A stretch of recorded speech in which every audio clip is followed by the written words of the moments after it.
बिहार में बीजेपी की सरकार बने या कहें बीजेपी का मुख्यमंत्री बने अभी सप्ताह भर भी नहीं बीता कि सम्राट चौधरी की सरकार पर संकट दिखाई देने लगा है।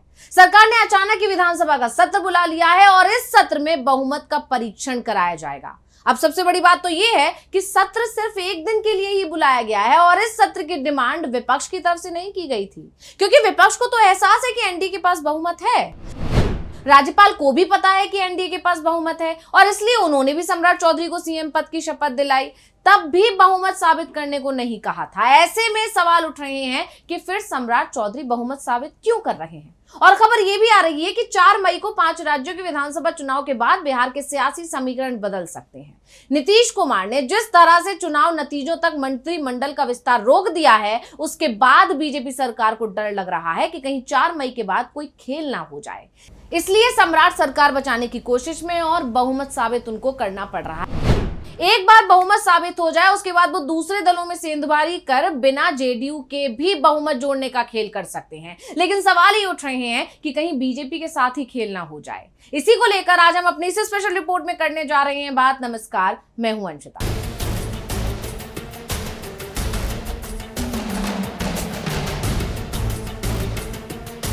बिहार की राजनीति में पिछले कुछ दिनों में एक ऐतिहासिक बदलाव आया और वो ये कि पहली बार राज्य में बीजेपी का सीएम बना है।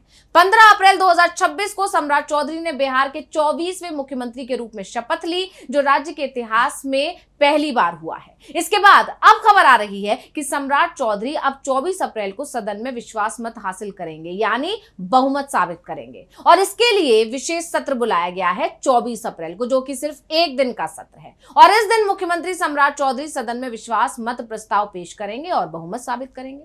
तो विधानसभा सचिवालय की ओर से आधिकारिक लेटर भी जारी किया गया है इस विशेष सत्र को लेकर। सत्र की शुरुआत सुबह 11 बजे से होगी और नई सरकार के गठन के बाद ये विशेष सत्र बेहद खास माना जा रहा है। लेकिन जैसे ही यह खबर आई कि 24 तारीख को विशेष सत्र बुलाया गया है, उसके बाद यह सवाल भी उठने लगा है कि आखिर इसकी जरूरत क्यों आ गई।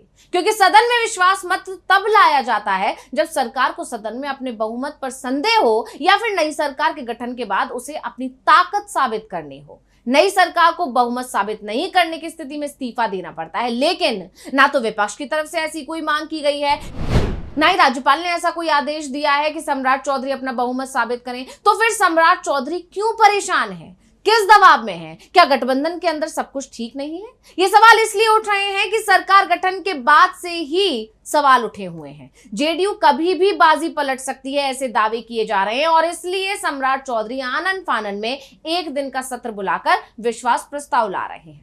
अब अगर सदन में विश्वास प्रस्ताव लाया जाता है और सरकार इसे जीत लेती है, उस हालात में 6 महीने तक दूसरा विश्वास प्रस्ताव लाने की जरूरत नहीं रहती है और राज्यपाल भी इसका आदेश सरकार को नहीं दे सकते हैं। ऐसे में बीजेपी ये तय करने की कोशिश कर रही है कि कहीं जेडीयू समर्थन वापस भी ले लेती है तो उस हालात में भी राज्यपाल सरकार को विधानसभा में समर्थन वापस के लिए मजबूर नहीं कर सकते। सिर्फ जब सदन चल रहा हो उस वक्त विपक्ष की तरफ से अविश्वास प्रस्ताव लाया जा सकता है, लेकिन उसके लिए भी जरूरी है कि सदन चल रहा हो। और सम्राट चौधरी फिलहाल अपनी सरकार बचाने की कोशिश अब करते दिखाई दे रहे हैं और दावे किए जा रहे हैं कि गठबंधन में कुछ भी ठीक नहीं चल रहा है। दरअसल ये कयास तब लगने लगे जब एक तस्वीर सामने आई।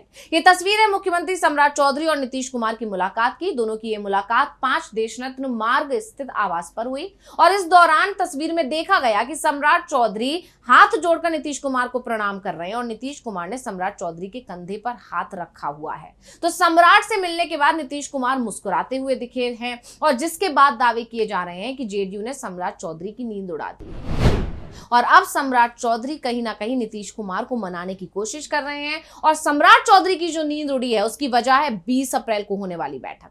आप जानते हैं 20 अप्रैल को जेडीयू ने अपनी एक बैठक बुलाई है और सरकार के लिए सबसे बड़ी चुनौती माना जा रहा है इस बैठक को, क्योंकि जेडीयू इस बैठक में अपना नया विधायक दल का नेता चुनेगी। संभावना ये भी है कि डिप्टी सीएम विजय कुमार चौधरी को ही ये जिम्मेदारी मिले। वहीं नीतीश कुमार के हटने के बाद विपक्ष लगातार दावा कर रहा है कि जेडीयू के विधायक असंतुष्ट हैं, यानी क्योंकि जेडीयू के विधायक चाहते थे कि सीएम की कुर्सी जेडीयू कोटे में आए, लेकिन बीजेपी ने ऐसा नहीं किया और इसीलिए 20 अप्रैल को एक आपात बैठक बुलाई गई है जिसमें विधायकों की उपस्थिति ये तय करेगी कि क्या गठबंधन ने सभी वोट सम्राट चौधरी के पक्ष में गिरेंगे। यही नहीं, नीतीश कुमार के राज्यसभा सांसद चुने जाने के बाद उन्होंने मुख्यमंत्री पद से इस्तीफा दे दिया और उनके जाने से जेडीयू के अंदर एक नेतृत्व शून्य पैदा हो गया है और जेडीयू विधायक दल का अब कोई आधिकारिक नेता सदन में नहीं है। ऐसे में गठबंधन की स्थिरता को सुनिश्चित करने के लिए फ्लोर टेस्ट एक महत्वपूर्ण प्रक्रिया बन गई है। अब बिहार में बड़े भाई की भूमिका में भाजपा है और छोटे भाई की भूमिका में है जेडीयू, जिसके 2 डिप्टी सीएम हैं। इस नए शक्ति संतुलन को सदन के पटल पर पुख्ता करना सम्राट चौधरी के लिए जरूरी हो गया है। सम्राट चौधरी को बहुमत साबित करना केवल एक कानूनी प्रक्रिया नहीं है, बल्कि ये उनके राजनीतिक कौशल की पहली परीक्षा भी है। जैसा कि आप जानते हैं कि 20 अप्रैल की बैठक के नतीजे ये साफ कर देंगे कि क्या नीतीश कुमार के बिना भी एनडीए गठबंधन मजबूती से चल पाएगा या नहीं। तो तेजस्वी यादव और महागठबंधन के नेता इस ताक में हैं कि अगर जेडीयू के कुछ विधायक फ्लोर टेस्ट के दौरान अनुपस्थित रहते हैं, यानी गायब रहते हैं या फिर क्रॉस वोटिंग करते हैं, तो सरकार पर भले ही संकट ना दिखाई दे, लेकिन इससे एक संकेत तो साफ हो जाएगा कि जेडीयू के अंदर बीजेपी के खिलाफ बगावत के हालात बन रहे हैं। और सम्राट चौधरी को बहुमत साबित करने की जरूरत इसलिए भी है जिससे वो इन अटकलों को खत्म कर सकें और अपनी सरकार की वैधता स्थापित कर सकें। वहीं जानकारों का मानना है कि बिहार की नई सरकार के गठन की बात जब से शुरू हुई है तभी से कुछ ना कुछ ऐसा हो रहा है जो गठबंधन के अंदर चल रही उथल पुथल का संकेत दे रहा है। सबसे पहले तो सम्राट चौधरी, जो पहले से ही बीजेपी के विधायक दल के नेता थे, उन्हें दोबारा से विधायक दल का नेता चुना गया, जिसके बाद सियासी बाजार गर्मा गया था। सवाल उठने लगे थे कि आखिर इसकी जरूरत क्यों पड़ी, और इसका जवाब जल्द ही मिल गया। तह में जाने पर सामने आया कि बीजेपी को ये सब नीतीश के दबाव में करना पड़ा।